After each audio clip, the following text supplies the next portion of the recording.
नमस्कार दोस्तों, स्वागत है आपका एक बार फिर से हमारे इस चैनल पर। दोस्तों, इस वीडियो में हम सुनेंगे श्री प्रेमानंद गोविंद जी महाराज के द्वारा बताए गए बहुमूल्य बातें और उन बातों को अपने जीवन में उतारने का पूरा प्रयास करेंगे।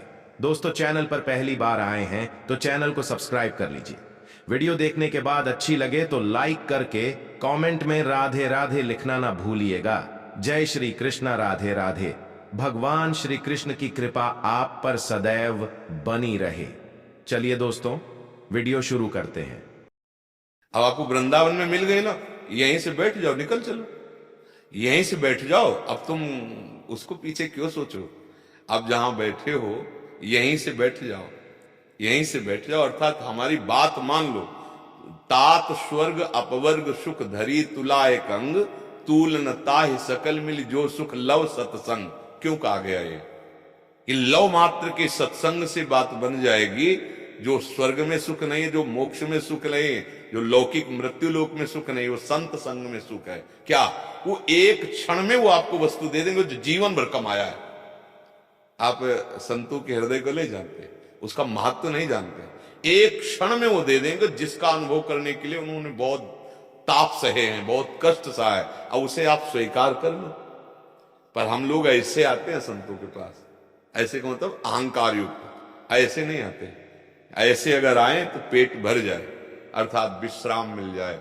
ओहो, आज संत समागम मिला, आज तो मैं निहाल हो गया, आज तो जो वचन मिले उनसे निहाल हो गया। तो ये बात नहीं सोचनी है। आज से अगर हम श्री जी की शरण में हैं और हमने राधा राधा राधा और मर गए, इतने में प्राण निकल गए, तो इतने में श्री जी मिल जाएंगे। इस बात को समझो। पुत्र के बहाने से नारायण पुकारा तो भगवान मिल गए ना अंतिम समय में। अच्छा, हमें पता नहीं कि अंतिम कब हो जाएगा, तो हमें हर श्वास में नाम जप करना है। अगर नाम में हम हैं तो हमको ये डर नहीं है कि हमारे 40 साल व्यतीत हो गए। कम से कम भगवान की कृपा कि 40 साल में आप जाग गई, नहीं तो पूरे के पूरे जीवन निकल जाते हैं और जग नहीं पाता जीव। आज जग गई। अब जितनी श्वासें बची हैं उनमें सावधानी पूर्वक गंदे आचरणों का त्याग, गंदी बातों के चिंतन का त्याग, गंदे दृश्य देखने का त्याग और सबकी सेवा का भावना, जो परिवार के या जो अतिथि आज, और नाम जप और भगवत अंदर से आश्रय, भगवत आश्रय। इसी जन्म में जितना समय बचा है उतने में भगवत प्राप्ति हो जाएगी। पक्का समझो, बात पर विश्वास कर लो।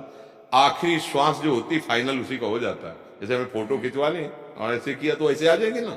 तो आखिरी श्वास में अगर हम संसार का चिंतन कर रहे हैं, जैसे आखिरी श्वास में घर परिवार सब कुछ छोड़कर भजन के लिए आए थे भरत जी महाराज, और हिरण के बच्चे में प्यार हो गया। आखिरी श्वास में हिरण के बच्चे का ध्यान किया तो अगला जन्म हिरण में बन। भागवत में पढ़ के देख लो, हिरण बन गए ना।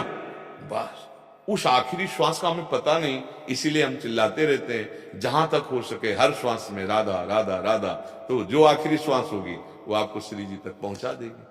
हमें क्या डरना?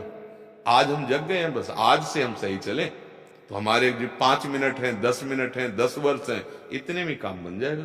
जैसा कहें वैसे चलो।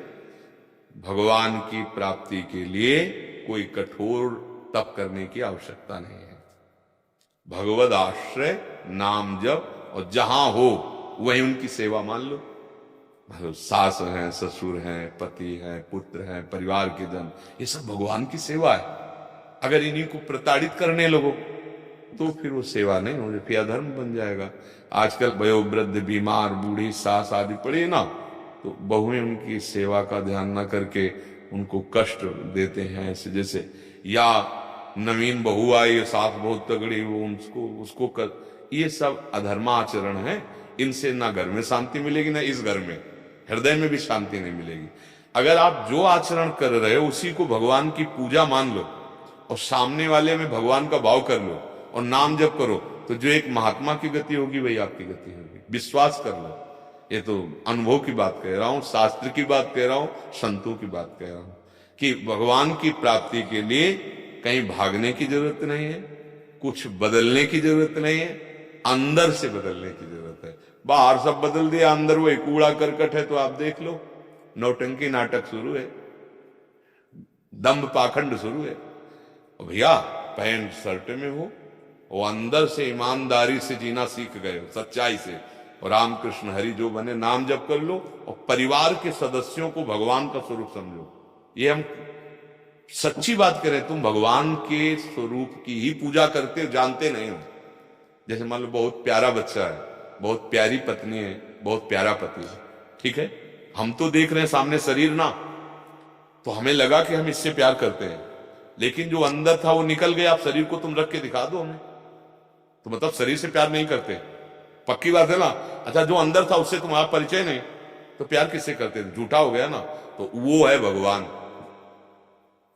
अभी से मानने लगो, पति में भगवान, पत्नी में भगवान, पुत्र में भगवान, समाज, अभी काम बन जाए। पक्की बात वही है, बिजली वही है, सब में बिजली वही, यंत्र अलग अलग है, उनका प्रभाव अलग अलग है, नहीं बिजली एक है। अगर मान लो, लोग इस बात को मान नहीं पा रहे, वो राक्षस से भगवान कैसे हो सकता? भैया गड़ासे में भी बिजली होती, वो चाहे चारा आवे, चाहे किसी का हाथ आवे, चाहे किसी की गर्दन आवे, उसका काम काटना, बिजली गड़ासे में है ना।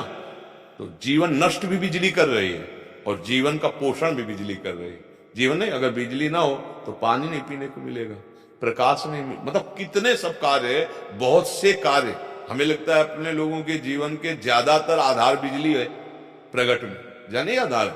अब बिजली का एक ही स्वरूप है क्या?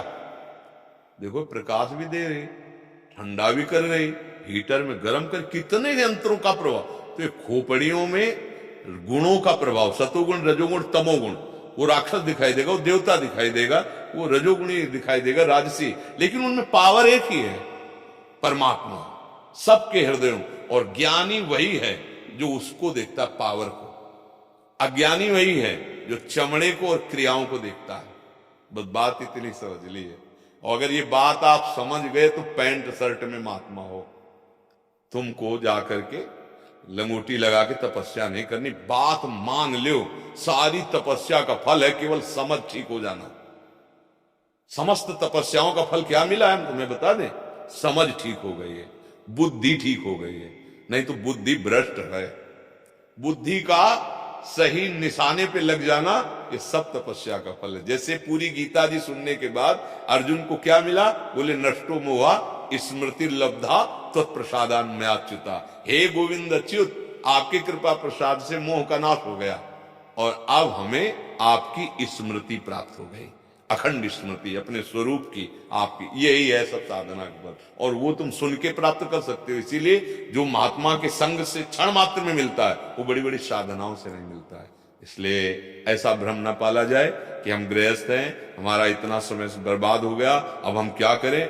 बिल्कुल गुंजाइश है, आखिरी श्वास तक गुंजाइश है भगवत प्राप्ति की, डरना मत। अब ये जरूर है कि अब जैसे जाग रहे हो तो फिर अब गंदे मार्ग का जो मन अनुसरण करता रहा है, अब उसको सहना पड़ेगा। अब गंदे आचरण भी करते रहो, फिर वो तो दम्भ हो जाएगा, पाखंड हो जाएगा, और वो यही ज्यादा हो रहा है। अगर आप भी सही हो तो आपकी बात का रंग नहीं चढ़ेगा, चाहे जितना आप कुछ भी। और आप अगर हृदय की ग्रंथि खोल चुके हैं तो एक शब्द जिसके कान में पड़ेगा ना, वो उसको जा करके जैसे अपने अधीन कर लेगा, उसको सत मार्ग में खड़ा कर देगा, उसको जागृत कर देगा, उसको भगवत प्राप्ति, अमोघश्च भगवत प्राप्ति करा के छोड़ेगा।